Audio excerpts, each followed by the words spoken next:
prie, Seigneur, mon Dieu, mon roi, pour que tu me donnes la capacité d'expliquer, Seigneur, en des mots simples et justes, Seigneur, le haut conseil de ta pensée. Oh Père, que ton nom soit exalté, que ton nom soit magnifié.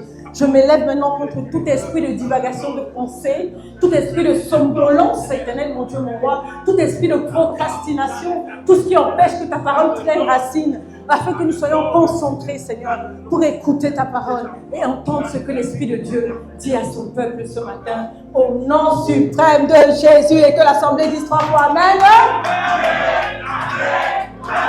Que t'asseoir royalement dans la présence du Seigneur. Donc c'est vraiment la pensée que le Seigneur a mis dans mon cœur, c'est la vérité selon Dieu. Dis à ton voisin, la vérité selon... Retourne-toi vers notre voisin. Tu dis, c'est quoi le thème? C'est pas la vérité selon toi, mais c'est la vérité selon qui? La vérité selon Amen. Vous voyez dans la Bible, il y a un concept qui est très important, ça s'appelle la vérité. Voilà. Et donc dans la Bible, j'ai 7 points sur lesquels on va insister ce matin pour parler de la vérité. Donc la première des choses, la vérité c'est quoi? C'est une personne. Et c'est qui? Voilà, vous êtes là. Voilà, la vérité c'est une personne, c'est Jésus-Christ.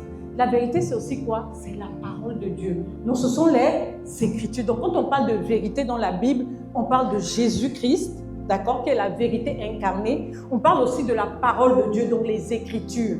La troisième chose, c'est que la vérité c'est une nature divine en fait. Parce que Dieu est vérité. La quatrième des choses, c'est que la vérité c'est une œuvre. Une œuvre qui est accomplie au travers du Saint-Esprit, parce que le Saint-Esprit nous conduit dans toute la vérité. Et la cinquième chose, c'est que la vérité, c'est une puissance en fait. C'est une puissance qui libère, parce que là où l'Esprit de Dieu est, il y a la vérité, et c'est la vérité qui nous affranchit et qui nous rend libres. Et la septième des choses, c'est que la vérité, c'est une stabilité. C'est-à-dire quand tu te tiens sur la vérité, tu vois, celui qui a bâti sa maison sur la parole, ben, il se tient sur le roc en fait. Les vents arrivent, ils ne bougent pas. Il ne tremble pas en fait. Donc la vérité c'est la stabilité, c'est le socle en fait de ton système de pensée. D'accord? Ce n'est pas ce que tu penses, mais c'est que dit la Bible. Donc tu appuies tout sur la... Donc la vérité ce n'est pas ce qui semble, c'est ce qui... Ni c'est ce qui apparaît ou ce qui... C'est-à-dire en fait au-delà même de tout ça, c'est que la vérité en fait, ce que vous devez retenir c'est que c'est Dieu et c'est ce que Dieu dit. Point. Ne cherchons pas, non, c'est pas une histoire de je ressens si... Je pense que ça, etc. La vérité, c'est quoi? C'est ce que Dieu dit. D'accord? La vérité, c'est ce que Dieu... Donc, on va lire dans Jean 14, verset 6. On lit ensemble. Jésus lui dit, je suis le chemin, la vérité et la vie. Nul ne vient au Père que par moi. Vous voyez? C'est fort, hein? Donc, Jésus, c'est la vérité. Donc, la vérité, elle est incarnée par une personne. Donc, quand tu veux savoir à quoi la vérité ressemble, tu vas étudier Jésus. C'est pour ça que cette année, on va prendre vraiment la résolution d'étudier Jésus, d'étudier sa vie en fait. Amen. Donc la vérité, elle est incarnée, elle ressemble, c'est-à-dire c'est pas un concept qu'on a inventé comme ça. La vérité, c'est une personne, elle incarne, elle parle, elle éclaire, elle sauve. Et la vérité s'appelle Jésus. Donc premier sujet de prière ce matin, on va prier, on va dire vraiment on veut se soumettre aux enseignements de la vérité. C'est-à-dire ce que Jésus a été, que son caractère soit trouvé en nous. Élève ta voix et prie pour cela ce matin. Père, au nom suprême de Dieu, nous voulons vraiment pour ce sujet de prière, demander éternel, mon Dieu, mon roi, de nous caler sur la vérité. Ce que Jésus était, nous voulons être. La Bible dit que ayez en vous les sentiments qui étaient en Christ. Ayez en vous les sentiments qui étaient en Christ. Ayez en vous les sentiments qui étaient en Christ. Nous voulons, éternel, mon Dieu, mon roi, avoir les sentiments qui étaient en Christ. Nous voulons ressembler de plus en plus à Jésus-Christ qui est notre modèle parfait. Dans le nom précieux et suprême de Jésus. Amen. Jean 17, verset 17. On va lire la deuxième chose. C'est quoi? Voilà. Sanctifie-les par ta parole. Sanctifie-les par ta parole. Ta parole est vérité. Donc la parole, c'est quoi? C'est la vérité. Et la vérité ne change pas. Elle ne se négocie pas. On n'adapte pas la vérité parce que ça nous plaît. On ne triture pas les versets bibliques pour embarquer les gens dans notre cause. Non. La vérité ne se négocie pas, elle ne s'adapte pas. La vérité fait quoi? Elle sanctifie. Amen. Donc quand on veut vivre une vie de sanctification, ça passe par la parole de Dieu. C'est-à-dire avant de faire quelque chose, qu'est-ce que la parole de Dieu dit? Si Jésus était à ma place, Jésus aurait dit quoi? Vous voyez, donc aimer, recevoir et obéir à la parole de Dieu, il ne faut pas la tordre ni relativiser. C'est-à-dire, il faut la prendre comme elle est en fait. Quelqu'un est prêt ce matin à se laisser vraiment transformer par la parole. On est embarqué dans un processus de no turning back. Pas de retour arrière. On a déjà mis la main à la charrue, on ne regarde pas en arrière. Donc on va prier ce matin, on va dire Seigneur, nous voulons nous laisser totalement transformer par ta parole qui est la vérité. Et lève ta voix et prie pour cela, vraiment de manière très sincère. Père, au nom suprême de Jésus, nous voulons vraiment nous laisser transformer par ta parole qui est vérité éternelle, mon Dieu, mon roi. Au nom suprême de Jésus, nous voulons nous laisser transformer par ta parole qui est la vérité. Dans le nom précieux, nous ne voulons pas déformer la vérité. Au nom de Jésus. Amen. Psaume 119, verset 142. Voilà. Ta justice est une justice éternelle et ta loi est la vérité. Donc ça veut dire que dans l'Ancien Testament, la loi était associée à la Torah, donc la loi révélée en fait. Donc là, c'est vraiment, c'est-à-dire il y a des standards bibliques. J'ai pris ce verset comme un exemple pour dire qu'il y a des principes. C'est-à-dire quand vous lisez même tout l'évangile selon Matthieu, par exemple, vous savez que chaque disciple de Jésus a écrit la Bible en fait, selon lui comment il voyait les choses. Donc vous avez remarqué que Matthieu, lui, il aime bien parler des généalogies. Donc ça doit être quelqu'un qui était très sur les principes et tout, dans les lois. Donc quand tu lis Matthieu, il y a beaucoup de lois, de principes. Quand tu lis Jean, tu sais d'abord que lui, là, il dormait sur le torse de Jésus. Donc lui, c'est tellement de profondeur parce que Jésus parlait sûrement beaucoup plus avec lui que les autres. Voilà. Mais donc c'est vraiment... Et Pierre, lui, c'est très pragmatique.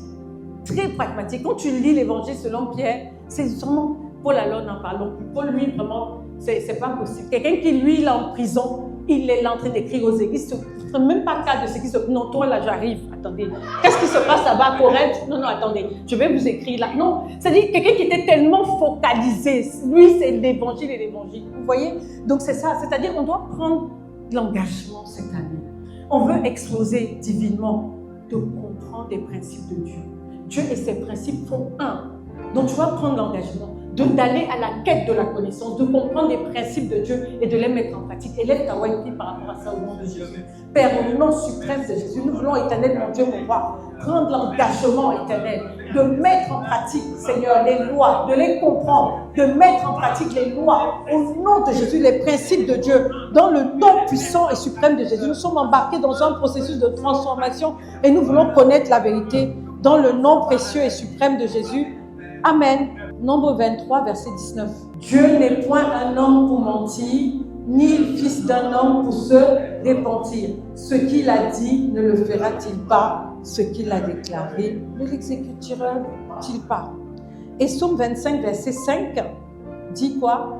Conduis-moi, on lit ensemble, conduis-moi dans ta vérité et instruis-moi, car tu es le Dieu de mon salut, tu es toujours mon espérance. Vous voyez, c'est la vérité. La vérité ne change pas. Quand Dieu a dit, et notre Père spirituel a l'habitude de dire que Dieu ne se trompe pas. Quand il y a un problème, c'est souvent chez nous, c'est pas lui. Dieu, lui, il ne change pas, il ne se trompe pas en fait. Donc quand quelque chose ne marche pas, allez comprendre pourquoi ça n'a pas marché. Parce que Dieu n'est pas un homme pour mentir, ni le fils d'un homme pour se repentir. Donc on va vraiment prier ce matin. On va dire vraiment, Seigneur, nous voulons te faire confiance, quel que soit ce qui arrive dans notre vie, quels que soient les délais, quel que soit, je ne sais pas, les vents peut-être contraires, nous voulons faire confiance en Dieu. Et levons nos voix et prions pour cela ce matin. Père, au nom suprême de Jésus, nous voulons encore renouveler notre confiance en toi ce matin. Te dis, éternel mon Dieu, mon roi, nous voulons être engagés sur la vérité, comprendre, éternel mon Dieu, mon roi, tout ce que tu as pour nous. Et dis, Seigneur, que nous voulons te faire confiance. Nous voulons te faire confiance malgré les contradictions, malgré les épreuves, éternel mon Dieu, mon roi, malgré les défis, au nom de Jésus. Amen. Jean 16, verset 13. Quand le consolateur sera venu, l'esprit de vérité, il vous conduira dans toute la vérité. Dans toute quoi? Ce n'est pas dans une partie de la vérité. Dans quoi? Dans toute la vérité. Car il ne parlera pas de lui-même, mais il dira tout ce qu'il aura entendu et il vous annoncera les choses. Amen. Amen, c'est très simple. Donc le Saint-Esprit ne nous conduit jamais dans l'erreur. Oh, est-ce que tu as moi? Est-ce que le Saint-Esprit te conduit? C'est qu'est-ce qu'il y a écrit là? Et il vous conduira. Est-ce qu'il y a dit qu'il va te conduire dans l'erreur? Donc ça veut dire que si tu es dans l'erreur, ça veut dire que tu ne t'es pas laissé conduire par le...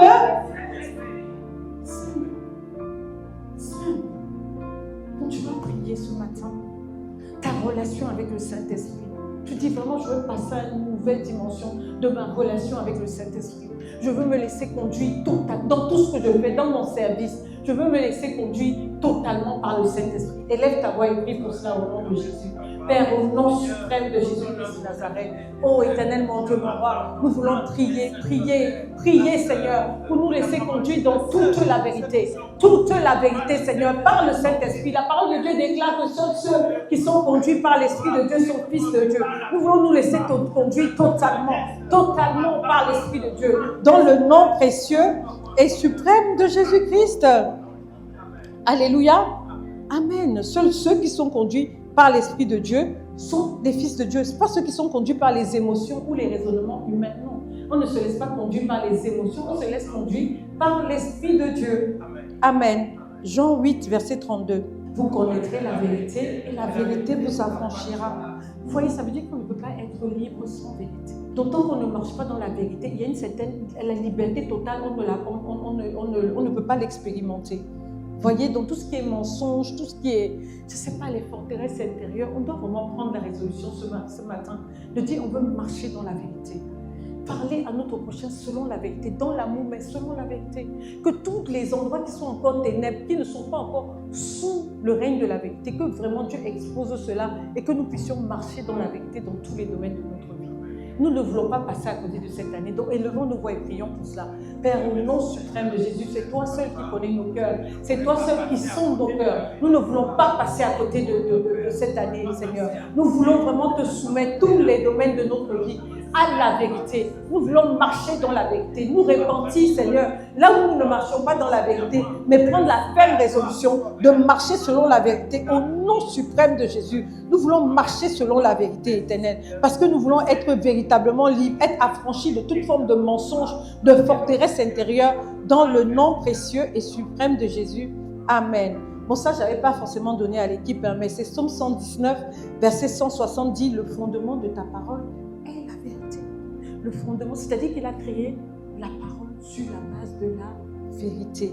Et toutes les lois de ta justice sont éternelles. Donc la vérité et toutes les lois de sa justice sont éternelles. Et Isaïe 40, verset 8 dit, l'herbe sèche, la fleur tombe, mais la parole de notre Dieu subsiste éternellement. Il a tout créé par la parole. Amen. Donc on va vraiment prier pour être enracinés sur la vérité. Nous voulons fonder nos opinions, tout ce que nous faisons sur la vérité de sa parole. Donc élevons nos voix et prions pour cela. Vraiment être enraciné, demeurer ferme, enraciné sur la vérité. Prions le Seigneur. Père, au nom suprême de Jésus, nous voulons vraiment prier, être enraciné dans la vérité, être enraciné dans la vérité, fonder tout sur la vérité, Seigneur, sur la vérité. Vraiment, ta vérité, elle est humiliable, malgré les saisons, malgré les pressions. Nous ne voulons pas refuser la vérité, nous voulons embrasser la vérité au nom de Jésus-Christ de Nazareth. Amen. Et le dernier verset, Romains 3, verset 4. On va lire ça ensemble, mais vraiment, on va le proclamer. Romains 3, verset 4. On doit le proclamer ensemble. Il dit que Dieu, au contraire, soit reconnu pour vrai et tout homme menteur. Que Dieu, au contraire, soit reconnu pour vrai et tout homme menteur, selon qu'il est écrit, afin que tu sois trouvé juste dans tes paroles et que tu triomphes lorsqu'on te juge. C'est fort. Qu'est-ce qu'on a dit? Que Dieu, au contraire, soit reconnu pour vrai et tout homme menteur. Donc, on va vraiment prier. S'il y a encore des domaines dans ta vie qui font que le monde pense que Dieu est un menteur, tu vas changer ça. Oui, non, c'est pas possible. On va se tenir debout même. Non, on doit changer cette narrative. C'est-à-dire notre vie, puisqu'il dit que les hommes voient vos bonnes œuvres et qui glorifient votre Père qui est dans les cieux. Donc, s'il y a un domaine de ta vie qui ne glorifie pas encore le Seigneur, tu dis, Seigneur, cette année, je vais à la quête de la vérité pour changer cela, afin que tu sois trouvé vrai et tous les hommes menteurs. Élève ta voix et prie pour cela au nom suprême de Jésus. Père, au nom suprême de Jésus, nous voulons te bénir ton Saint-Nom pour ce sujet de prière, Seigneur. C'est ta parole qui est la vérité. Papa, nous voulons nous tenir sur ta parole. Et s'il y a un domaine de notre vie sur lequel, éternel mon Dieu, mon roi, tu n'es pas encore glorifié, Seigneur, nous voulons le soumettre à ta Seigneurie et dire que nous prenons l'engagement, éternel mon Dieu, mon roi, ce matin, de changer la donne d'aller à la quête de la connaissance, afin que tout soit trouvé vrai et les hommes menteurs, dans le nom précieux et suprême de Jésus. Seigneur, nous voulons te rendre grâce et te dire merci pour la vérité. En cette année d'explosion divine, nous voulons vraiment commencer l'année en nous tenant sur la vérité de ta parole, dans le nom précieux et suprême de Jésus-Christ. Et que l'Assemblée dise 3 fois Amen. Amen. Amen. Amen.